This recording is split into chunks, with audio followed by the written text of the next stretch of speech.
If you say B2B marketing, you're definitely gonna think of lead generation. However, before this talk, like Jakub, you told me lead generation doesn't work anymore. Why do you think so? Well, I think that if we really believe that we can generate sales through a 2 weeks or 4 week campaign, I think this is an over expectation, so to say, especially in the fields of enterprise marketing, because I hope we can discuss this topic today.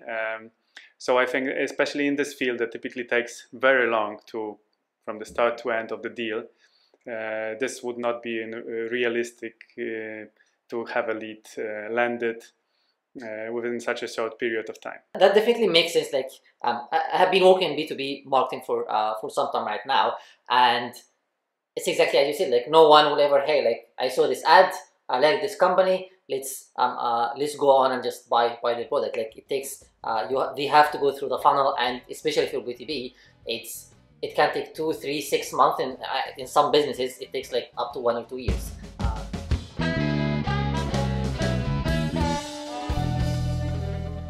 A quick introduction: we are here today in Warsaw for the second time. Thank you, Jakub, for hosting us in Clipatize.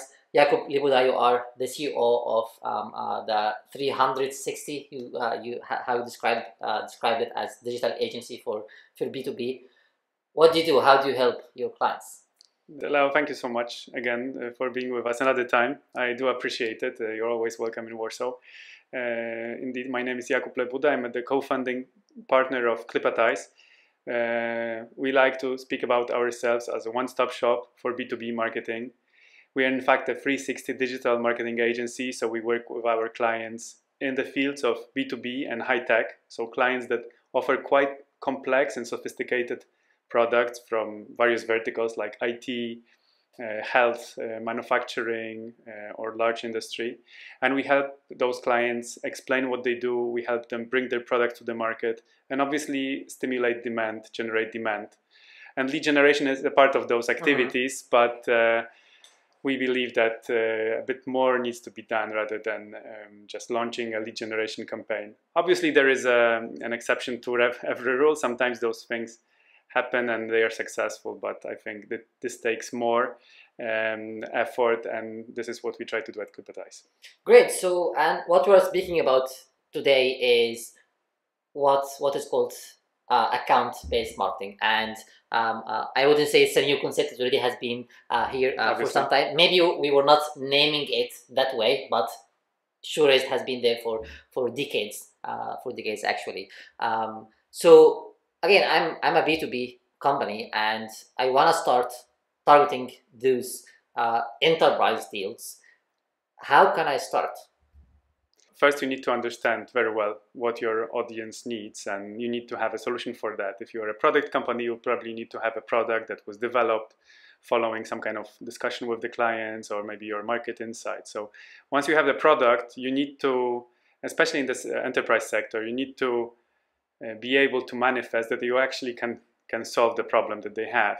So you need to have kind of credibility, and often, you know, marketers call this type of credibility brand. Yeah. So you need to have, people need to understand who you are as a brand, what you're offering, and then obviously once you have this foundation of trust, then you need to reach out and basically get in touch or start interacting with the audience. In enterprise marketing, I think this is highly sophisticated because there are multiple touch points. There is the offline world that is still very, very big in enterprise marketing, and there is the digital world that actually, you know, was started to grow a couple of years ago. It's you know, caught some more speed during the pandemic. Now it's very significant in the process. So there are multiple touch points, online and offline, and also multiple personas, because in enterprises decisions are made through a long period of time, because the solutions are quite complex. So, you know, the needs need to be identified really well, and then there is a kind of a buying committee because there are stakeholders from many departments. So I think all this needs to be taken into account, and when planning your marketing strategy. So I think it's worth remembering about various personas you need to address in your communication. That's a very actually good start with identifying the personas that you are going to target, and then identifying what are their challenges and how are you solving it. The next steps I would assume would be how to reach out to those personas. So how can you achieve that? Well, the simplest answer is you need to meet your clients where they are. Mm-hmm. And they would be multiple places. They would be on social media. LinkedIn would definitely be an important channel. This is what we discussed last time. But they will also be elsewhere. They would be online reading, some online portals from various publishers. They would be, maybe spending their free time browsing Instagram, or maybe reading about anything they love to do when they are not working. And all those places are opportunities for us. Obviously, LinkedIn, as I said, is a solid channel. It allows us to target by the role in the company, by position seniority, maybe even by account name. Mm-hmm. But obviously, there are other channels we should remember about. We can use third-party email providers. So there are companies that manage those kind of databases. They can do mailing for you. Often publishers that publish on a specific topic. They are recognized expert in some field and they just publish articles. So all the, let's say, newspapers that went online at some point, or magazines. But also there are quite sophisticated marketing and ad tech solutions that are being developed currently. For example, B2B programmatic advertising. Yeah. Which is really solid, so based on cookies that are collected by those operators of data management platforms, you can reach out to your audience. And then you can reach out even in the magazines about sports they read after work. So Mm-hmm. it's doesn't have to be necessarily a professional channel. Mm-hmm. How do you approach them, or maybe even push them through this buying journey? Like, I assume that you have so just from the awareness to the consideration and so on. So how do you go for each touch point? How do you change your strategy and your approach to push them through? If you imagine someone that is not aware yet of the pains or the solutions that they might be there, it's more about educational work, not related so much to the product. And obviously we go into the stage of consideration, maybe referring to some, to the activities of competitors. I think this is a great tactic. And then it's more about the specific product and functionalities, how it works, what is the purchase model, what is the total cost of ownership, and so on and so forth. So I think there are very many stages, and some people call it funnel, some people call it journey. I would remember about multiple touch points, online and offline. The main thing here is, like, how do you differentiate between account-based marketing and your work as general marketing? Like, what do you see as a difference here? Well, ABM itself, although again it's kind of a buzzword and a hype now, it's also a marketing strategy that is focused on addressing the audience that you kind of pre-qualify Mm-hmm. before you start reaching out, Mm-hmm. opposed to lead generation that would be getting let's say a net and fishing with a net, catching as many as we can, Mm-hmm. then obviously complaining on the quality of those leads and maybe staying with 2 or 3 that are relevant. So I think it's better to twist this process and focus, let's say, build a list of accounts you want to work with at the very beginning, understand them well, speak with the sales team, speak with the post-sales team as well to understand who are those specific accounts, what are the people on board of those companies. We can check it through LinkedIn and collect as much information as we can, and then present a very tailored offer. Obviously, this is economically viable only in the case of quite big deals. In those specific situations, you can have so-called one-to-one approach, so you can structure your marketing activities, marketing content specifically for one specific account that you want to win, because maybe winning this account, is 1 year operations for you, or you can have one to few, so you can focus on 2 or 3 that are key and work on delivering a meaningful message to those. But you can also have one to many, so you can have something that is more let's say you address a bigger audience with the same message. And also I think it needs to be said that I would never go into, let's say, very kind of definite solutions. We either do this or that. I think if we look at at lead generation and account-based marketing, I think this is kind of a spectrum of activities we can do. We can either just have campaigns generating leads without any focus on our brand, any focus on the education, just picking up the ones that are interested to purchase right now. And then there would be this approach that we have, just working on the brand, our expert positioning, trying to build, good, let's say, liaison with those accounts. I think it's, neither of those solutions would be the right one to go with. I think I would mix it. I would build a plan that both has those tactical approaches that help us to build our contact base, maybe newsletter base. I wouldn't call it a lead base, but something like connections with those accounts. And I would also work heavily on positioning the company, the brand, as a leader, as a thought leader. Like, I think one thing that you mentioned, which would differentiate account-based marketing, which is as working with pre-qualified leads. So, like, what is your approach to do this pre-qualification? I think this is something that is, although it seems like a new thing, it's not a new thing at all. Sales teams have been doing that for a long time, at least I hope. So I imagine a process where there is a sales director or a VP sales, and this person together with the team would be defining what type of clients, either by kind of criteria, the size, location, and maybe vertical, or maybe even by the specific name, what type of accounts we'd like to land within the next year. And then if we speak about the specific names, the situation is ideal. It's actually a classic example of the ABM approach. We would build a list of those companies. So this is the list of accounts. Then we would also extend our database by understanding what are the personas, specific people on the side of the specific account. What is the name and the first name and last name? What is the specific position? What is the job description? This is the information that we can get from the sales team, or we can build together with the sales team. So there is some effort done in terms of collating this list by the marketing team.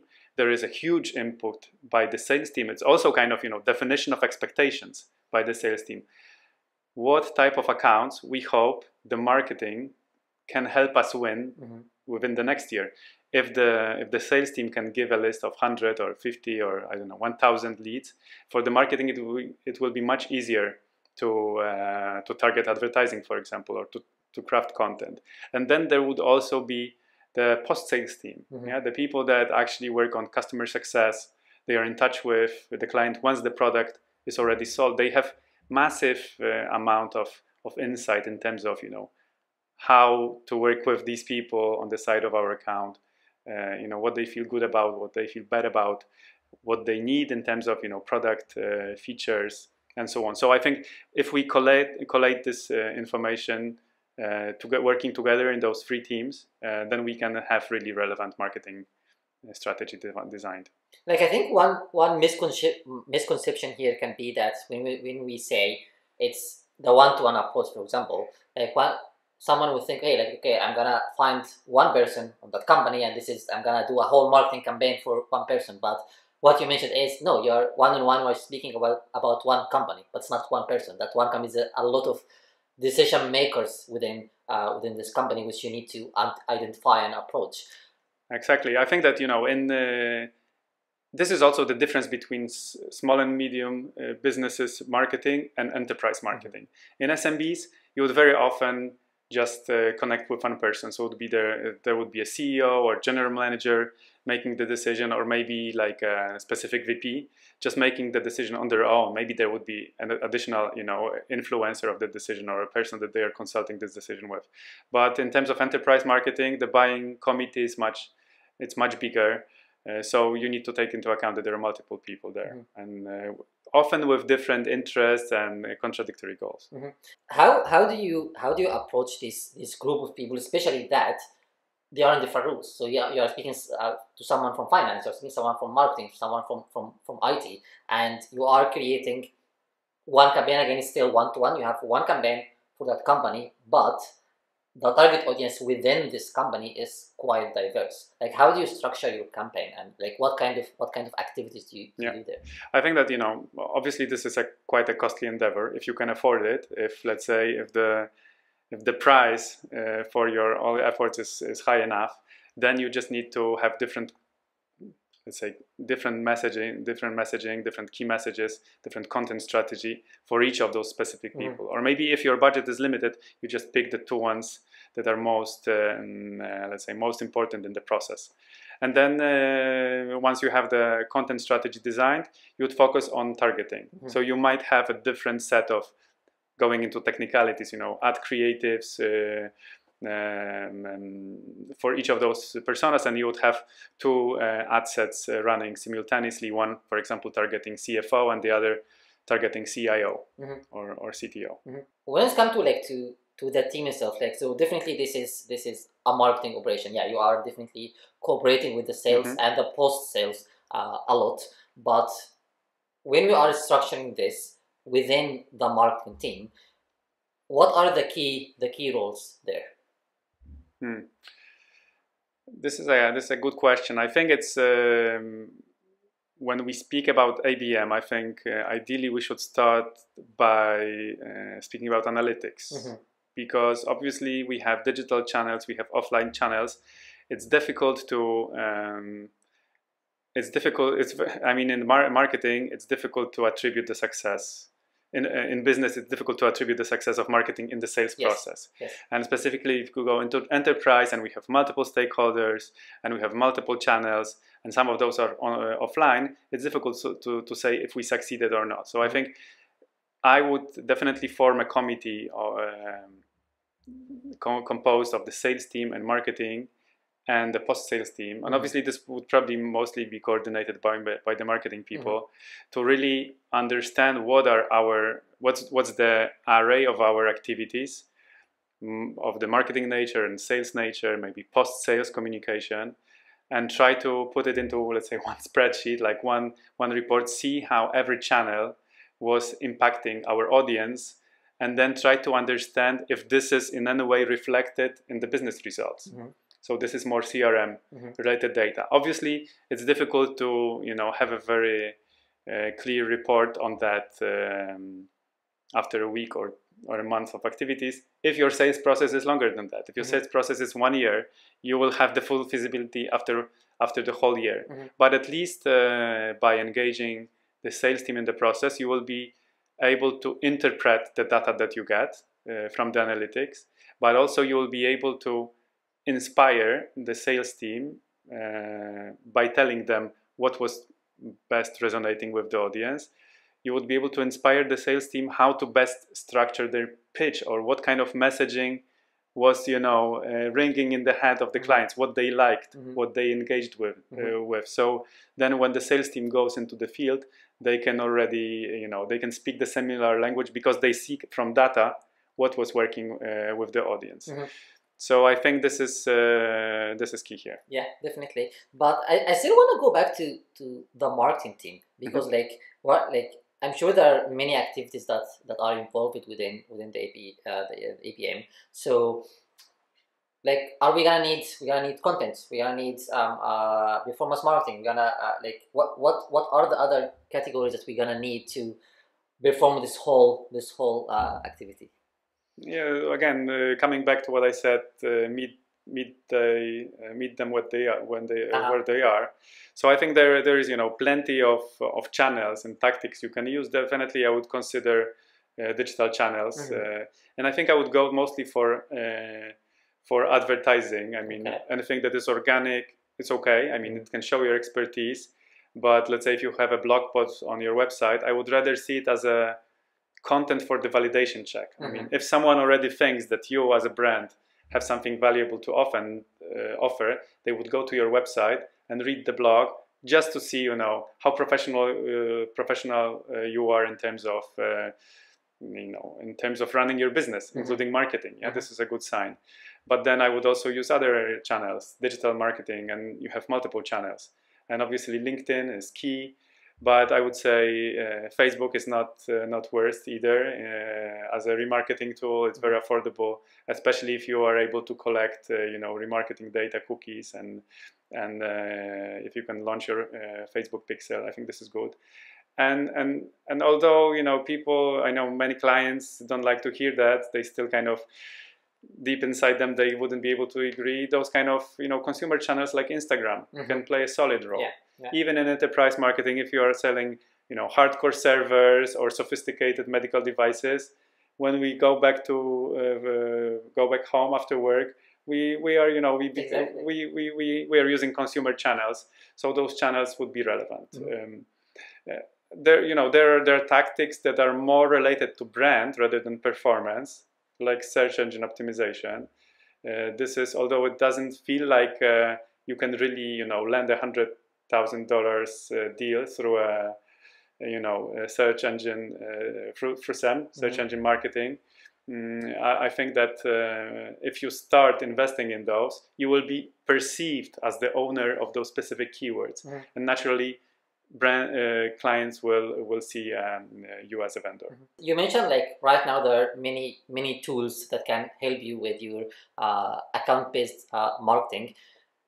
Is there any specific tool that you would recommend, like to help you go through this process, which can be complicated? I think that enterprise marketing is the last area of digital marketing that is not changed yet fully. I mean, the evolution happens. It started a couple of years ago. The technology is there. The brands are still not, let's say, not proficient enough, or not all of those are using those, not using all the potential that they could. But definitely this is changing, and there are, I would say that there are product categories like software categories, for example, like ABM software, which exists as a category. There are multiple vendors, like I don't know, Marketo, Loqua, demand based. I don't want to put any preference on any of those, because I think all of those solutions are pretty great, and they're not so easy to operate. I mean, you need to have some foundation of knowledge to start rolling out campaigns or interpreting data with those. But definitely you can use those. I would be for even starting with an Excel spreadsheet to understand the results that you get from multiple channels, because if you try to kind of assess the data yourself without any recommendations by the software, you just understand it better. And obviously you can there are those tools that help you check the searches by specific brands. Bombora is one of those, for example. We use also Albacros to check the visitors that land on either our website or the website of our clients. It's not like this sole single data would be a strong insight for the sales team to pick up the phone and call them, but it together with all other data that we collect, it can give you a better understanding. So I think I would go for either those big solutions like ABM software, or pick a couple of small ones that helps you to collect more insights. There are tools like email scrapping tools like Scrap.io, for example, or I mean plenty of those really, and this way you can actually you can actually formulate the email address of your potential client so that you can reach out to this person. And speaking of data, what would be the main metrics that you are always looking for, or KPIs that you are looking at? Now, this is a great question. I think that it's good to have a lot of data. Obviously, there's problem in interpreting all of that. I mean, you can show the number of specific, of a specific metric, but what does it mean? So I definitely, in the enterprise marketing, I would not overestimate classic media metrics or classic advertising metrics like number of cost per click or cost CPM and so on. They're not so important. I think we should aggregate the information that we have to see what kind of influence we have on a specific brand, and if we can interpret, if we can understand if we can read any buying signals out of all the interactions that they have with our brand, rather than just focusing on the cost per click. This is for the because this is important for a number of reasons. One is that you have multiple stakeholders in the organization. So even if you have, one lead generated with a specific persona, you still have 4 or 3 other personas you need to address. Yeah. This is one. And the second thing, I think that in enterprise marketing, your audience is not so big. It's probably not so big. It's probably, I don't know, 20 or 50 or 1,000. It's not like in consumer marketing that you would have hundreds of thousands of people. So even if your cost per lead is 2 cents more expensive than you would expect, it's probably not such a great expense at all. So I would focus rather on the influence that you have. I would focus on the relevance of content, because I like to say that in consumer marketing, there is this category called performance marketing. You try to get as much as you can from digital advertising. Well, I think that performance marketing in enterprise marketing is rather the relevance of content. You can win through performance within your work by delivering the relevant message, the message that is seen as valuable to a specific audience. Before we wrap this up, what are some of the common mistakes that you see marketers doing when approaching enterprise marketing? I think this is, we are deeply rooted in the desire of having our results fast, sales results. This is often a push from the management that doesn't maybe understand every detail of digital marketing. And this is also, I think, the legacy of those last 5-10 years of inbound marketing and content marketing that works amazingly well for SMB, or the marketing that is done for software as a service providers. So situations where you have just one decision maker or 2 decision makers, and there is, now we have major departure from this focus on leads. We rather focus on accounts. Yeah, we don't focus so much. We shouldn't focus so much on the quantity of leads, rather the quality of the leads we have. And also, it's about being a bit more humble. We shouldn't assume that we can actually create pipeline. Okay. If we are having a sales process of 14 months and our campaign is 6 weeks, how can we say that we will generate any pipeline? We can rather believe, and then we can do a great job there by influencing it. Yeah, we can try to help the sales team to build a fertile ground for their operations. Maybe decrease some kind of fear factors on the other side. So I think this is key. Yeah, that we are plan our marketing endeavors. That has been amazing. Is there anything else that we missed? People often think that they can solve their solutions by applying software. I think software is great. Obviously, it can automate a number of things. It can help us do things faster and maybe reach to specific audiences. Without it, we wouldn't be able to. But I think that key is the strategy. I mean, understanding what we are trying to win. It's like the proper brief for an agency.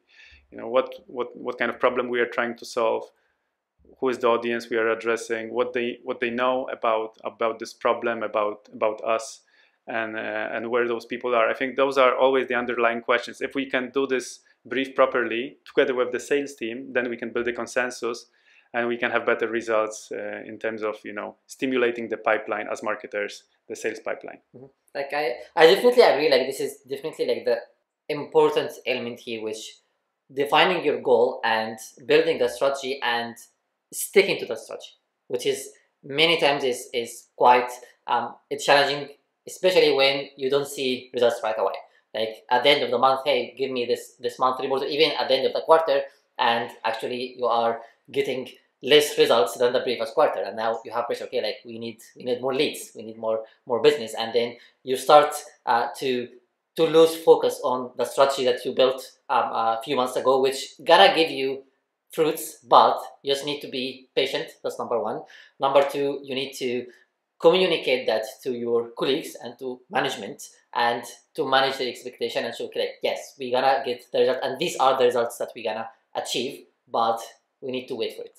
Exactly. I very much agree with that. I think that, although some people think that the number of leads is a business metric, it can also become a vanity metric. The situation is often that we start running some marketing activities, lead focused. Leads are not coming in. So what do? We kind of broaden targeting. Yeah. So we reach out a broader audience. Okay, they start flowing in, but then we try to validate them, qualify after with a phone call after they are generated. No one even knows that they clicked any kind of form or they just downloaded an ebook. They don't expect a sales call at this moment. So I think if we allow ourselves to depart from that and focus on rather on influencing our audience and measuring how we influence all the personas on the side of our client or our clients, then we can be more effective. Agreed. Jakub, thank you very much for hosting us here in Warsaw. Thank you so much, Leo. Hopefully to see you soon in Prague. Thank you so much. Thank you.